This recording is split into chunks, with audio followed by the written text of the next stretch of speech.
12 वर्ष दीर्घ 12 वर्ष बीतीगला हेले मध्य काम शेष हेलानी। शुण विशु आगामी 7 दिन भितर जदि दधिनौती न बसे ताहेले सबु कारीगर मुंड काट हब।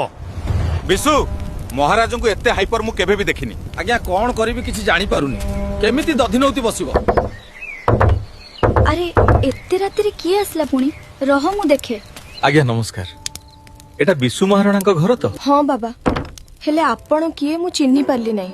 ओहो पचारि पचारि बहुत कष्ट रे तम घरटा पाइली। हाउ कौन कहबो कुह। हाँ कहबी हेले कथाटा जेमती कान को दिकान न हुए नहले मोर मुंड कटिबो।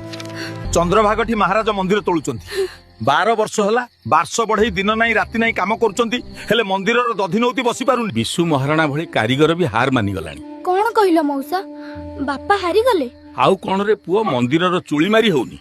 बोधे मूल दुआरे कोठी कोन दोष रही जाइथिबो। अरे बाह एडी की बकटे पिला तोर एते अनुमान तो ना कोन धर्मपद समस्ते धर्मा डाकंती। हौ बाबा धर्म काहारी आगरे ए कथा कहिबुनी नहले 1200 बढ़ई सह मोर भी मुंड कटिबो। कौन कहलो बाबा 1200 बढ़ई को मुंड कटिबो। सेया कहबा को मु आस्थिली तम कुल रे आउ कई भल कारीगर थिले ताकू चंद्रभागा को पठेइबो।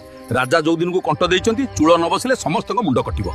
हे प्रभु मु कौन करबी काहा को कहबी किछि जानी पारुनी। तांको परे आउ किए जे अछि मुंडी मारिबो। नाई मु अछि मु विशु महाराणार पुओ कारीगरी विद्या मो रक्त रे बहुची मु मारिबी मुंडी। कौन कहूछु रे धन मो आखि आगुरु तते कुआडे जिबाकू देबेनी। नाई बो मु नगले बापा फेरिबेनी मु बापा को फेराई आनिबी। काली सकाळे मु चंद्रभागा जिबी। अच्छा बो बापा तो मते देखि नांती केमिति चिन्हिबे। से निश्चित होते चिन्हिबे। हो बापा देखिकी जीवु आम बाड़ी बरकोली आउ ए मुदी को देखिले तो बापा तते ठीक चिन्हिबे। हो बो मु आसुची।